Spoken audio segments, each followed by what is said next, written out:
खगेन्द्र बोगटी बचाओ अभियान। भारतको महाराष्ट्रबाट डम्बर कार्कीज्यूले दिएको जानकारी अनुसार खगेन्द्र बोगटीको यति बेला भारतको कर्नाटक राज्य बेंगलोरमा उपचार भइरहेको छ। भएको आर्थिक सबै सकिएपछि थप उपचारमा समस्या भएपछि सबैले सहयोग गरिदिनको लागि उहाँका आफन्तले अपील गर्नु भएको छ। डम्बर कार्कीज्यूका अनुसार कैलाली जिल्ला घोडागढी नगरपालिका 8 दीपनगरमा बस्ने खगेन्द्र बोगटी विगत लामो समयदेखि रोजगारीको सिलसिलामा भारतको कर्नाटक राज्य बेंगलोरमा बस्दै आउनु भएको थियो।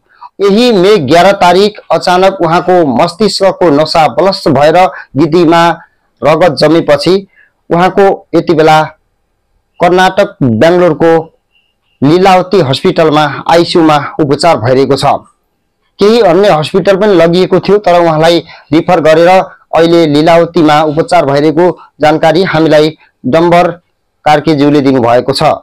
र कृपया धेरैभन्दा धेरै शेयर गरिदिनु होला र खगेन्द्र बोगटीलाई बचाउन सक्दो सहयोग गरिदिनु होला। सेवा नै मानवीय धर्म हो। यो भन्दा ठूलो मानवीय धर्म अरु के नै हुन सक्छ र तपाई हामीले सानो सानो सहयोग गर्यौं भने यति बेला आईसीयू को बेडमा तडपिएका जीवन र मृत्युसँग लडिरहेका खगेन्द्र बोगटीको ज्यान बचाउन सकिनेछ। कृपया यो खबर सुन्ने बित्तिकै तपाई आफै सक्दो सहयोग गर्नु होला र शेयर गरेर अन्य सहयोगी मनहरुसम्म यो दर्दनाक खबर पुर्याइदिनु होला।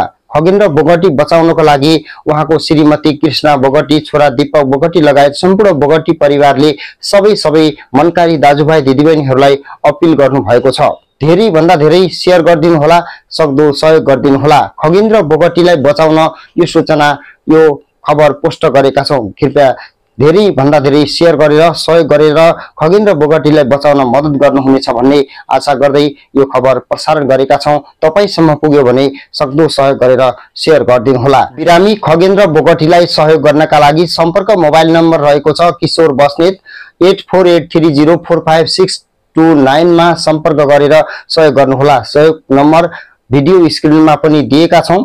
एक पटक सम्पर्क गर्नुहोला र सक्दो सहयोग गर्नुहोला। हवस् त बिरामी खगेन्द्र बोगटीलाई स्वास्थ्य लाभको कामना गर्दै थप अपडेट लिएर फेरि उपस्थित हुनेछौं। अर्को भिडियोमा थप जानकारी दिनेछौं भन्दै अहिलेलाई यो सूचना तपाईसम्म पुगाएका छौं। शेयर गरिदिनु होला, सक्दो सहयोग गरिदिनु होला। Thank you so much. धन्यवाद।